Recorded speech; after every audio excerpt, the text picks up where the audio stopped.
שוב שלום לכם. כל מי שיש לו ילדים יודע שהורה זה אולי אחד המקצועות המסובכים שיש. עם השנים צמחו בישראל מכונים רבים להדרכת הורים ושורה ארוכה של מטפלים פרטיים מתפרנסים מזה. נועה אורון בדקה כמה זה עולה והאם בכלל צריך את זה. פעם פשוט הקימו משפחה ולמדו עם השנים מהניסיון. היום הורים רבים מעדיפים לקבל הדרכה מגורם מקצועי כדי להיות הורים טובים יותר. תוכניות הריאליטי והייעוץ נתנו בשנים האחרונות עוד תמריץ לשוק הזה, והמחירים משתנים בהתאם לסוג ההדרכה.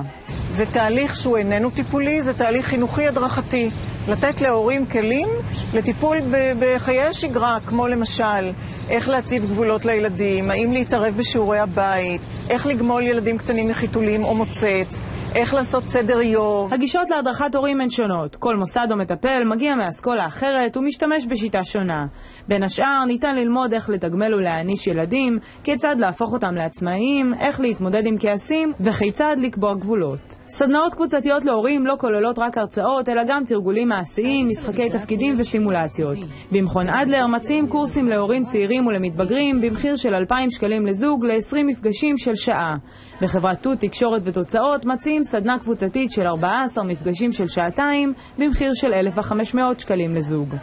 גם מטפלים פרטיים מקיימים סדנאות קבוצתיות בגנים, בבתי ספר ובבתים פרטיים.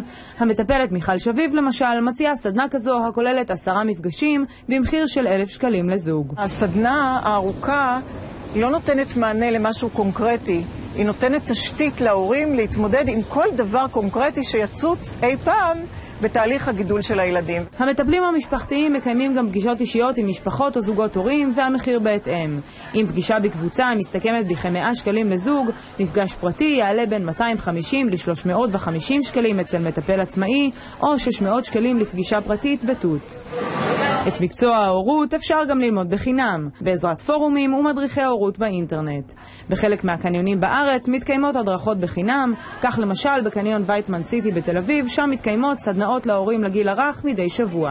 אם יש עודף זמן ועודף כסף, בטח, קורסים זה נהדר, אבל לא מוכרחים. אפשר לחסוך. יש אפשרות להשתמש ברשת, בפייסבוק, בפורומים של הורים, אין סוף מידע וקבוצות הורים שיכולות לתמוך אחת בשנייה.